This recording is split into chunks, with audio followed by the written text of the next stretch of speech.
In a dense forest near a small village, there lived a poor woodcutter named Thomas. He was a hard-working and honest man, known for his simple life and kind heart.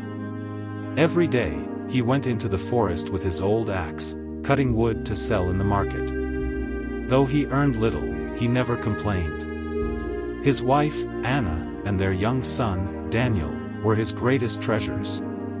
Thomas believed in honesty and hard work. His life was not easy, but he was content.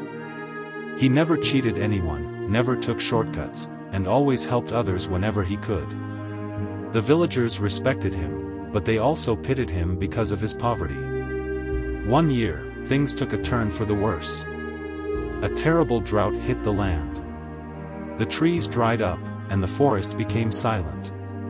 The rivers shrank, the animals disappeared, and the village suffered. Crops failed, and food became scarce. Even those who had savings struggled to survive. For a woodcutter like Thomas, who depended on strong trees, the situation was even worse. With fewer trees to cut, he earned almost nothing. Every evening, he returned home with only a handful of coins, barely enough to buy a little food for his family. His son, Daniel, often went to bed hungry, and his wife's health began to decline due to lack of proper meals. One day, as Thomas wandered deep into the forest in search of better trees, he came across a wealthy merchant named Mr. Baldwin, who was passing through with a group of workers. Mr. Baldwin was an arrogant man, known for his greed. Seeing Thomas's tired face, Baldwin smirked. "You look desperate, woodcutter. Would you like to earn some real money?" Thomas, though proud, listened. "What kind of work?" he asked. Baldwin lowered his voice.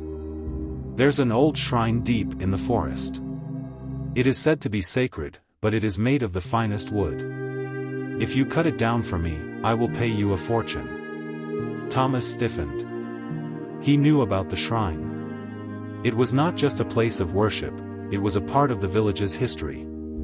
His father and grandfather had told him stories about it. He looked at his rough hands, his torn clothes, and thought of his hungry child. The money Baldwin offered could change everything. He could buy food, better tools, maybe even a small shop in the village. But then, deep inside, his conscience spoke. "Will you destroy something sacred for wealth? Will you sell your soul for gold?" Taking a deep breath, Thomas shook his head. "No, sir," he said firmly. "I will not cut the shrine." Baldwin laughed cruelly. "Fool! Your family will starve, and you will regret this." Thomas simply picked up his axe and walked away. He had nothing, but he had his integrity. The next few days were the hardest of his life. His son cried from hunger, his wife grew weaker, and the villagers, though kind, could not do much to help. He went deeper into the forest, but the drought had left him with little hope.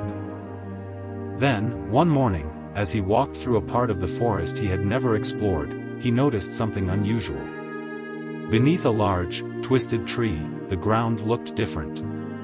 Curious, he struck his axe into the soil, and to his amazement, fresh water burst forth. A hidden underground spring had been revealed. Realizing the importance of his discovery, Thomas ran back to the village and told the elders. The villagers rushed to the spot, and soon, they began digging. Within days, a well was built, bringing fresh water to the village. Crops began to grow again, animals returned, and life slowly improved. The villagers were overjoyed and grateful. The village head gathered everyone and said, "This man, Thomas, found water not just for himself, but for all of us." In his hardest times, he did not give in to greed or despair. He chose honor over wealth, and today, we all reap the rewards. As a token of gratitude, the villagers built a new home for Thomas and his family, and the village head gave him a special right. He would no longer have to sell wood in the market. Instead, he would be the caretaker of the new well, ensuring that water was always available for all. Years passed, and Thomas became a respected elder of the village. His story was told to every child as a lesson: tough times do not break a man, they reveal his true character. Had he chosen greed, he would have lost his honor. But by staying true to his values, he found something even greater: respect, love,